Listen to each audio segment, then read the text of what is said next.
For more than 2 decades, we've been educating our listeners about financial topics that are most important to you. Do you have enough money to retire? How will you keep from running out of money?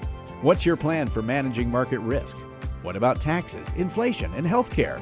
Each week, we talk with an advisor at Lucia Capital Group about these issues and more. This is Managing Your Financial Future. Right you are. Right I am. It is Managing Your Financial Future. Thanks so much for joining us. We are back for yet another week. Fun stuff. By the way, I'm Johnny Dean, your podcast host, and I'm here with Rick the Professor Plum, certified financial planner, professional, and accredited wealth management advisor. Maybe once or twice a year, we try to address these email topics that we get from our listeners, and I'm not even sure it's quite that often. In fact, sometimes people ask us why we rarely do any email segments on the show. In fact, last week I was there for our big conference in San Diego. Really? I didn't see you. You didn't see me? You were only the MC for half. I was the MC, so I had to stand on stage, right? But I was there for our big conference in San Diego, and a bunch of advisors were there. And one of our listeners who was there, I don't know, in the evening, came up to me and said, the listener came to me and they said, "Hey, Rick, you should do more email questions." And I just explained, I'm not Rick, okay? I'm the other guy. Being confused like that. And they said, "Well, where's Rick Plum?" And then they walked away. But anyway, but the question was, why don't we do more emails? And that's a good one. And there was a time, many years ago, Rick, when we would read the actual emails on the air and then answer those specific questions. But the problem with that was that the questions are specific to certain individuals, and they sometimes get long and involved. And oftentimes when we read an email on the air, you might remember it wasn't enough information for you to accurately answer. Yeah, but we made stuff up just to answer the majority of what people would be asking that question about. Yeah, we made assumptions. We said, okay, well, I'm going to assume you have this much. But I don't want to do that. I think that wastes people's time. But I do want to answer some of these questions. So I found it's better to sift through the questions that we've gotten over the last 6-8 months and then sort them into which topics were the most frequently talked about and then answer those. So do you know what the most frequently, or since last probably July, do you know what the most frequently asked about topic was on the emails? How do I make $1 million without putting any money into it and make it tax-free? Not our listeners. They know better than that. No, it's 401ks. 401ks were the big hot topic. Where most people do their major savings. Well, it is, and I think there's not enough education on 401ks. So we're going to cover a few emails on 401ks today, and we're also going to do the second most asked about topic was buckets, as you might have guessed. So we'll do a couple of emails on that, assuming we have time. So let's get into these. Let's get into these emails, Rick. The first email here it has to do with 401ks, and this has to do with the structure of the 401k. People wanted an explanation of how the contribution and matching funds work. And here are some of the phrases they tossed in, because I get it. It can be confusing when you look at the handbook. Heidi in Livermore, California this one says, the 401k match is 75 cents on the dollar. Company contributes 3% up front with an 11% contribution cap. At this level, you can contribute up to 5%. Now, all right, I'm not going to ask you to... Wow. Right. And that one had some contradictory issues in it. Well, didn't it? But this is why people are confused. Now, here's one from Priya in Sarasota, something similar. She says, 100% of deferrals up to 4% of compensation plus 50% of deferrals on 4 to 6% of compensation. All right, Rick, okay, what I need you to do. Yeah. Well, that's what I need you to do. I need you to explain to people what these terms mean, because I know there's a lot of confusion on this with the matching contribution and how much you can defer and all that. Well, there's two different issues here. There's how much can you defer? And then on the other side of that, if I defer anything, will the company put money in on my behalf? Now, the company can put money in a couple of different ways. One of the ways, though, that they do it is they try to incentivize you to put money into the plan on your own behalf. And so they say, if you put money in, we will put money in. If you don't put it in, we're not going to put it in. But there's also a limit to their generosity, as they see it. And so they put these formulas in place. Now, the second one that we talked about, the first one you talked about was all over the map, and it contradicted itself a couple different times, and so that one didn't make any sense. But the second one was fairly straightforward and not all that uncommon.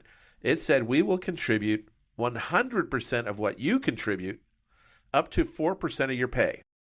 So if you're making $1,000, you put $400 in, and they will put $400 in. That's $40. Excuse me. It's a decimal thing. You put in $40, they put in $40. Now, they also said that over and above that, if you do more than 4%, if you do more than 4, but up to 6, we will match that at 50 cents on the dollar. So if you put in $60, we'll put in $40 for the first $40 that you put in, and $10 for the next $20 you put in. 50% of that next block. You get 100% of the first block, 4%, and 50% of the next block, 4 to 6%. So that's a 2% block. So you get 1% on that, or you get 50% on that.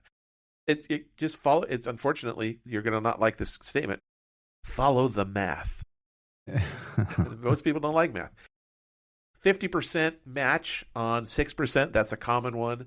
100% match on 3%, on 5%. That's not uncommon.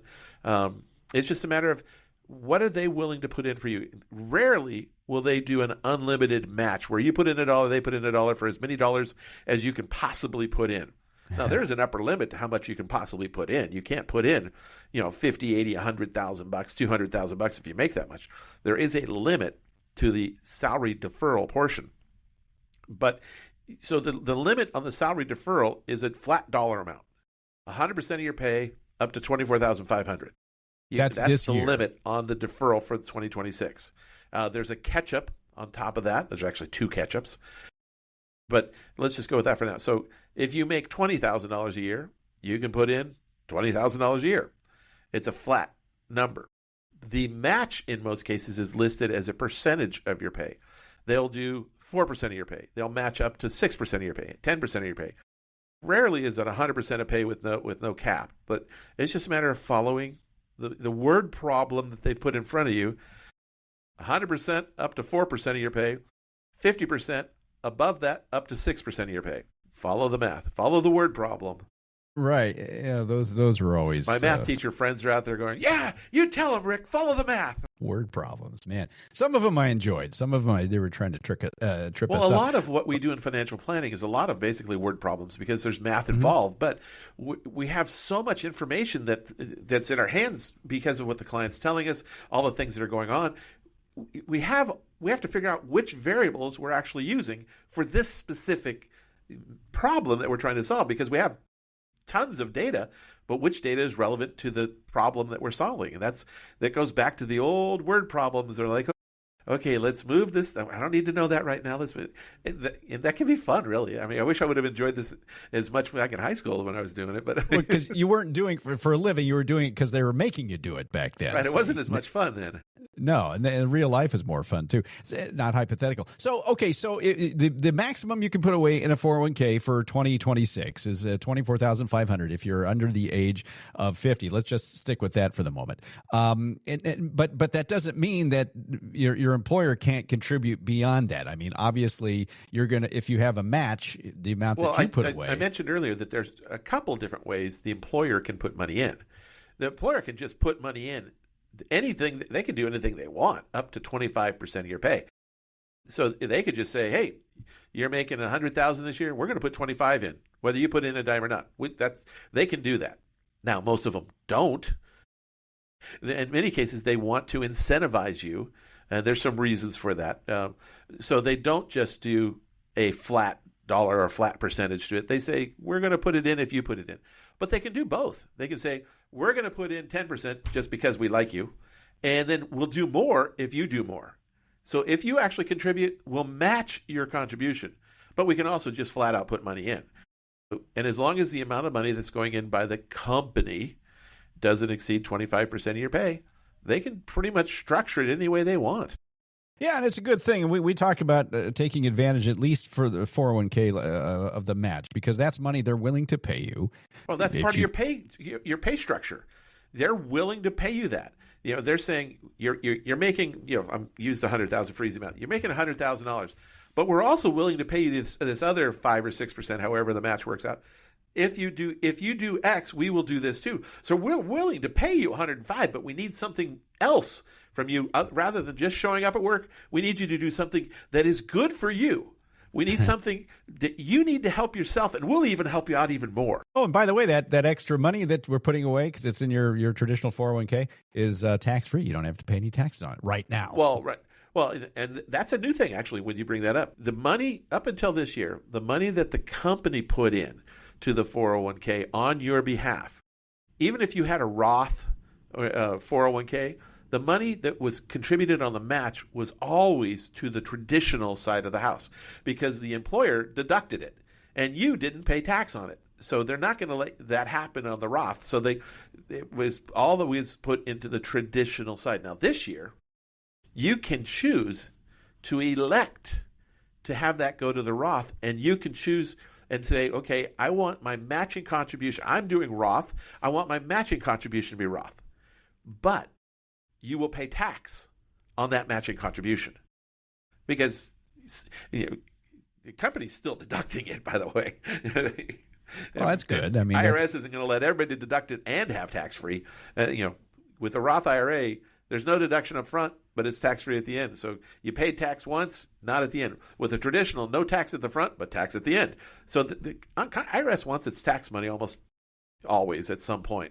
But this year's the first year we have this choice to make our matching contributions, allow it to go to the Roth as long as we pay taxes on that matching contribution.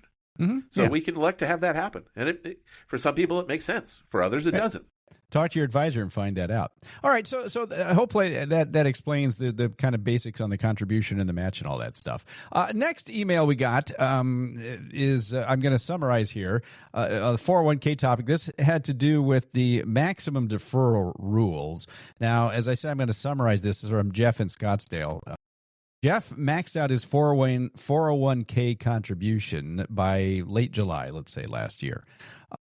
Early August, he leaves that employer for a different job, and that new employer offers a far better match. Specifically, Jeff wants to know if there's anything he can do at this point to contribute to the new plan to take advantage of that better match. No. And to be honest, usually with that kind of a matching contribution, generally there's a 6-month waiting period before you can be in the new plan anyway. So it'll be next year when you can participate anyway. But there is the salary deferral limit we talked about earlier, that $24,500. That is an individual level issue, not a company level issue. So no matter how many plans, or how many companies I work for in a year, I cannot contribute more than $24,500 to 401k, 403b type plans. Like you said, I work for company A and I max out $24,000 in the first 6 months of the year, and then I go work for company B. I can't do another $24,500 there. Yeah, or I could be working for 2 companies at the same time, and I could be trying. Yeah, I guess I've got a spouse or somebody that pays the bills because I'm putting 100% of my pay away into both of them. And this is where you can run into trouble, though, because the companies don't know each other. They don't know that you've already maxed out or are going to max out at company A. Company B doesn't know anything about company A, what you put away there. And so if you have more than one employer and you're maxing out more than $24,500 of elective contributions through the year, you need to tell your new employer that I can't do anymore because they're going to have to flush it back out to you. Yeah, what happens in that? What happens in that case? Well, you're going to get caught. This is one of the easier ones. When they match up your tax return, when they finally get around to doing your tax return, at the IRS level, they run it through the computer. There is a code. There is a box on your on your W-2 that shows how much you contributed to as elective deferrals. And so if you've got your W-2 from company A and it says my elective deferral was $20,000, and then I get my W-2 from my second employer for the year and it says I contributed $20,000, the IRS computers are smart enough to add 20 and 20 together for the year and say, this person did 40,000 of elective deferrals. You're going to get a nastygram. You're going to have to go back to the second company and then say, I need to undo X amount of dollars to get me under the provisions. And when I undo it, that'll be a taxable event to me, assuming I was using traditional because I did deduct it to begin with. Now I'm going to have to pay tax on it. And I'll have to take out the earnings. And the match contribution just gets spread around everybody else back in the plan. Any penalties involved in that situation maybe. or no? If the IRS is the one that catches you, usually it's after your filing due date, and that means when you take the money out, it's going to be penalized. It's going to be basically a premature distribution penalty. But if you catch it before and distribute it before your tax return, then the penalty isn't there. But you're probably not going to catch it because you didn't know you were doing it wrong in the first place. But it is a per person thing. Now, the companies have their own individual limits, 25% of pay.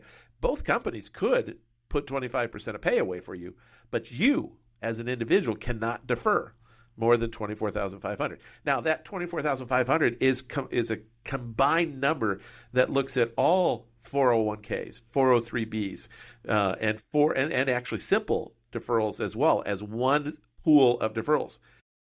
457 governmental 457s have a $24,500 limit, but it's a different limit. If you have the ability to do a 401k and a 457, governmental 457, both of them have 24,500, they're not combined. You can do them both. 403b, 401k, simple, all part of the same 24,500 limit. 403b, governmental 457, that has its, even though it's the same dollar amount, it's a separate limit. I'm not going to ask how that came about, although I'm curious. Congress decided, Okay, well, hey, that's fine. Congress has spoken. 457s do have certain rules that other. Well, the nice thing about 457 is that they never have a premature distribution. So no matter how old you are when you take money out of it, it's going to be taxable, assuming you're using a traditional 457. But there's no penalty. So if I retire at 45 and I take my money out of my 457, it's not penalized. Unlike a 401k, or 403b, simple plan, IRA, those things, they all have penalties before 59.5 or even 55 sometimes, but not a 457. And it has its own limit. So there are advantages if you can do both. Amazing. All right, let's move along here. The last email on the 401k topic. We did get questions about taking early distributions from a 401k, and some had asked about borrowing money from the plan. Now, we talked about borrowing money from a 401k as a standalone sometime last year. But Rick, very quickly, before we move on to the others, what are some options from people who want to tap into their 401k money or 403b, whatever, either before age 55 or 59 and a half, or before they left the company? Or for whatever reason they want to get to some of the money and they're still employed.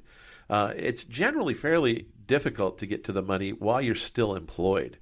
There are hardship withdrawals, but you have to fill out the forms and show you have a hardship for the company to be able to send you the money. If they do send you the money, there's usually a moratorium on you contributing to the plan for a period of time, because they figure if you're taking money out because of a hardship, you can't afford to put money into it for a while. So there's usually a moratorium on contributions. The distribution for a hardship is taxable. If you're under 59 and a half, it's penalized. So you're not getting a whole lot of your money out. We just went through this with a client. They wanted to buy a house. They've been renting a house. They like it, but unfortunately the landlords are selling the house. And they're not going to be able to live there anymore. So they're trying to buy a house. But 100% of their money, with the exception of $5,000 in a bank account, is in their 401ks. One of them has retired. They just had some kids. But to get to a meaningful down payment, it was going to take, to get $100,000, it was going to basically take $200,000, a little over $200,000, to get the money out after taxes, tax, license, stock fee, and registration. I mean, all the things, and they live in California, which has a 2.5% premature distribution penalty. So they were paying, a fairly high federal tax, a fairly high state tax, 10% federal, 2.5% state. And it was like cha-ching, cha-ching, cha-ching. It was a big ask on that IRA to be able to do that. Now, they were able to get $10,000 out tax-free because it's a first-time home purchase, but they were trying to get $100,000. Mm-hmm. And it was going to cost them almost $200,000 to get it out and pay, because that's where they were going to pay the taxes from too. Well, so if you have other sources of money besides the 401k retirement plan. So withdrawals, hardship withdrawals, the other way to do it is to borrow money from the 401k. And you are allowed, if your plan allows. Now, the law allows for a loan from a 401k, whether your 401k has the verbiage, the paperwork, whether it was written in a way to allow 401k loans, that's up to your company. Most of them do, I think. But you can borrow money against your 401k. When you borrow money against the 401k, you pay it back over a maximum 5-year period of time. And payments have to be amortized, meaning that payments, it's not interest only for 5 years and then pay back lump sum. It's, principal and interest on every payment. It carries a current interest rate. So right now they're probably 6, 7, 8% on the loans. And so you're paying them back over 5 years. You can borrow up to 50% of your vested balance with a maximum $50,000 loan. Now there are some plans, and these are not that common, that for a home purchase, if the plan takes an actual trust deed on the home, you can get out more and make a longer payment area. But in the 150 million years that I've been doing this, I've actually never seen a plan that allowed it, but I've heard that they're out there. I've but never even typically heard of they're the that. 5-year loan. I didn't know that. We've been talking about these for a long time. I never heard that. So, but yeah, so you can borrow money, and as long as you pay it back over 5 years. Now, most plans that I have run into, let's say that you take out the 5-year loan and you're making it back. Oh, and the payments generally, not always, but generally can only come from your paycheck. So it is another deduction from your paycheck. But just because it's a deduction from your paycheck doesn't mean it's tax-free or tax-deferred. It is an after-tax deduction because you're paying it back with after-tax money, and you're paying the interest back with after-tax money. And the interest goes into the account, and you'll pay tax on that interest when it comes back out later on in life. So it's just part of the game. But it's better in some cases, depending upon who the person is. It's better than trying to do it on credit cards that are at 19+%, because that interest rate's it's after tax as well, and it's just a lot higher. Usually a 401k loan is the second to the last option, but it's there. Yeah, and there are times when you absolutely need the money for whatever it is. I mean, and if that's where the money is, and then you may have to jump through a few hoops to get it, maybe even pay some taxes. But all right, so those are the three. I realized that last one wasn't really an email; it was a conglomeration of people who were asking about that. But I wanted to throw that in. All right, we have time for just a couple quick more questions. Those are the three. On the 401k topics, there are two others. Our second most popular email topic happened to be buckets. So in the time we have left, which maybe 7, 8 minutes, Rick, I'm going to give you this. There are two email topics, and I'm just going to read it as if this person wrote it. Okay, here was a popular question. Summarized. If the bucket strategy is designed so I don't have to sell stocks when they're down, then what happens if the market stays down for several years? That's why we use more than the traditional, what a lot of writers write about, a lot of journalists write about, bucket number 1 being 2 years. I don't think that's long enough. Our traditional bucket number 1 is 7 years, and then we have bucket number 2, which can help refill bucket number 1. And that's why we try to build in a long enough time horizon that we don't have to worry about it. Now, can we have a longer period of time? We don't know what the future holds. So far, we've never had a period of time that's more than 10 years that the market's been down that long. They've been down 10 years once or twice, but generally 10 years is a good enough time horizon. So if we've got 10 years of distributable cash flow from non-stock market sources, we generally are very comfortable with not having to worry about selling something when it's down. But for other people that write about buckets, they usually talk about bucket number 1 being 2 years worth of distributable cash. Well, the average downturn in a market is 1.5 years. Now, the average time to get to the bottom is 1.5 years. Now, we've seen shorter ones lately, but back in 2007 to 2009, the market was basically flat in 2007. It was down, a couple percent. It was the big part was 2008 and early 2009. 2 years worth of cash from January 1, 2007 only got you to the bottom of the market. So you need more than 2 years. One of the great debates that I have seen in the buckets world is how many years should bucket 1 and or 2 last? And it kind of changes as time goes along. Back in late 2022, when I was building buckets for people that are coming in for the very first time. I wasn't using a 7-year bucket number one. I was using a 5-year bucket number one because we were already down 20%, 22%. Not we, but the market. And so we didn't have to have as long of a time period for the recovery because we were already, we use 7 years of bucket number one because we think we're probably going to be close to a top. And then we have to live the downturn and the upturn to get back to even. So what you're saying, it's a variable number. Yeah. So what you're saying is, if the market stays down for several years, you really kind of bake in between 12 and 15 years, and we haven't had that. Now, I guess we could have a period of time. I think things would be pretty bad if that were the case. But you have to base this on something. So right. I mean, you go back and say, well, I think there was a longer period, or that long of a period of time back in 29 to whatever. It took a long time to get. But you also remember that back there was deflation as well, so we didn't have to spend as much to buy the same goods and services. So we could, if we had an appropriate bucket number 1, 2, then it would have lasted longer because we didn't have to inflation adjust it. I haven't heard that one. All right, so that's the answer to that email question. And then the other topic that came up on buckets, I'll condense into this one question here, which we'll call email number 5. Does the bucket strategy mean I'll end up owning more stocks as I get older, since the safer buckets are presumably being spent down first?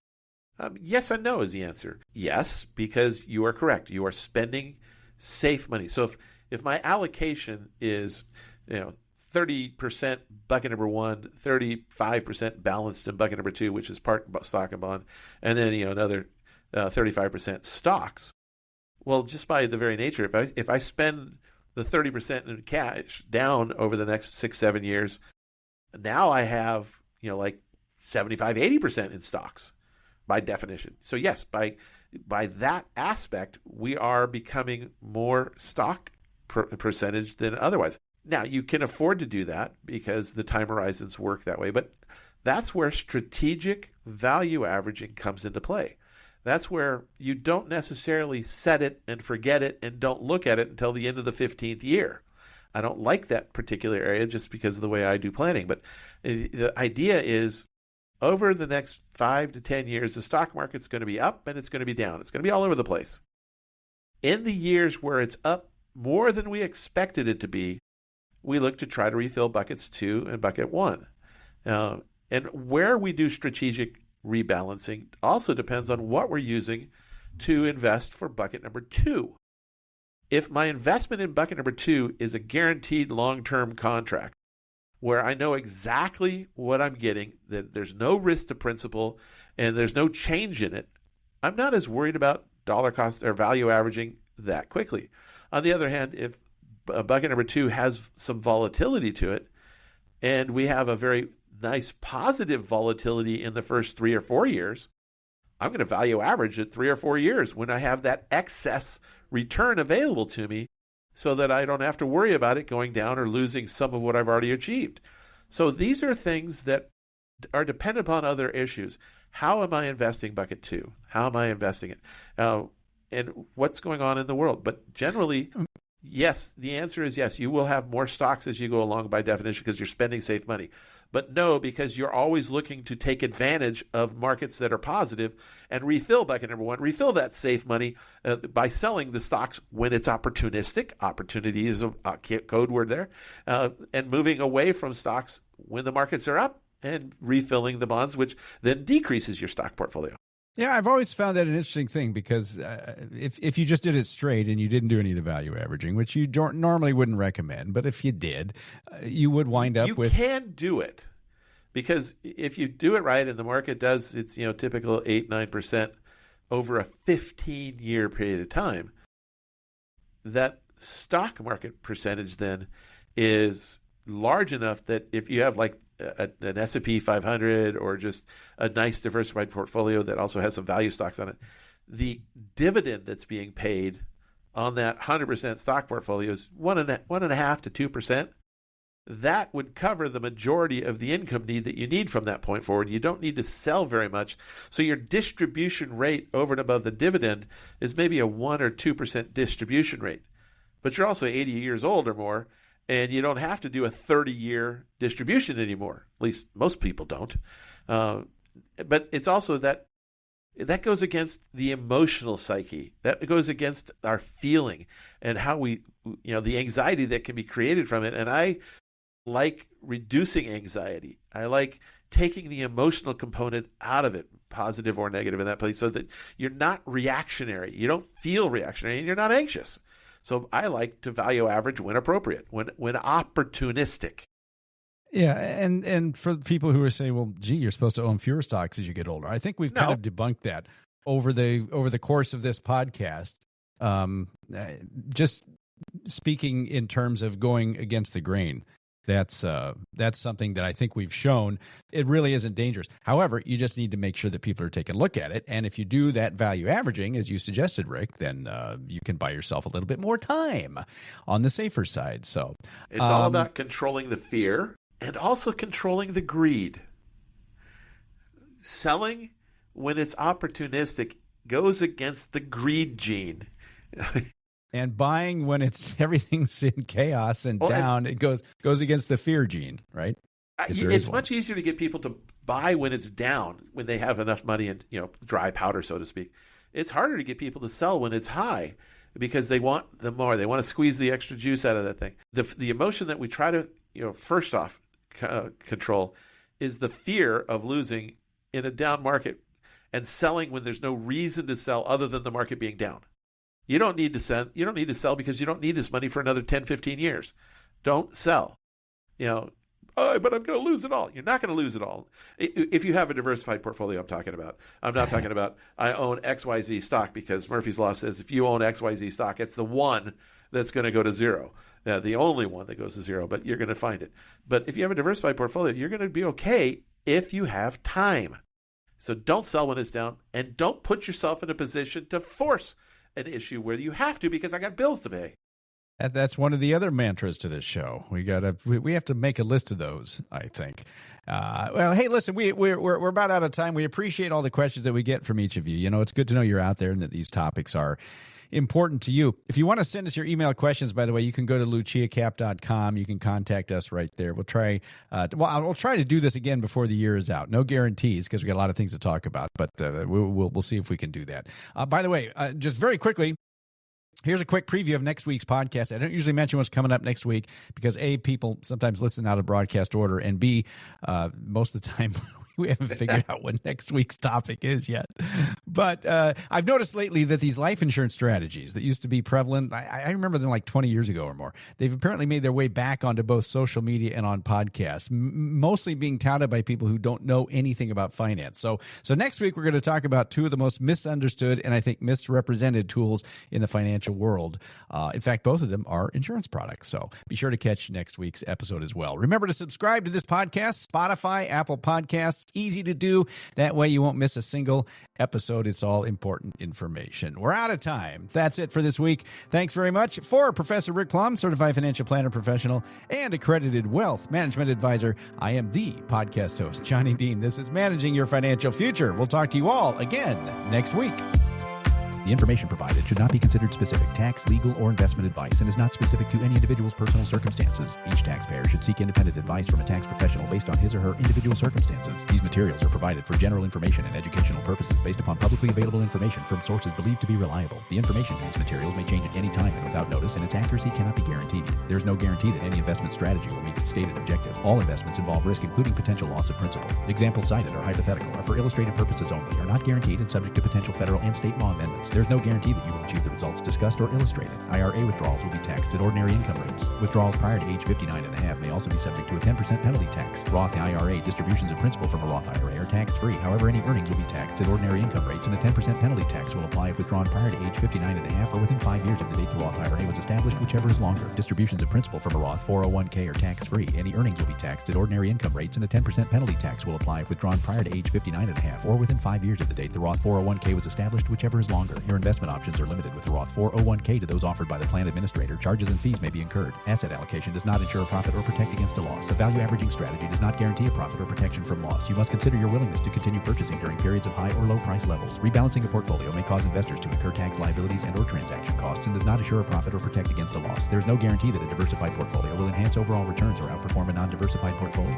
Diversification does not protect against market risk. Bonds are subject to market and interest rate risk if sold prior to maturity. Bond values will decline as interest rates rise. Bonds are subject to availability, change in price, call features, and credit risk. Stock investing includes risks including fluctuating prices and loss of principal. The S&P 500 is a stock market index tracking the stock performance of 500 of the largest companies listed on stock exchanges in the United States. Indexes are unmanaged and cannot be invested in directly. Rick Plum is a registered representative with, and securities and advisory services offered through LPL Financial, a registered investment advisor and member FINRA SIPC. LPL Financial Insurance License Number 0518721. LPLIA Insurance License Number 0B91442.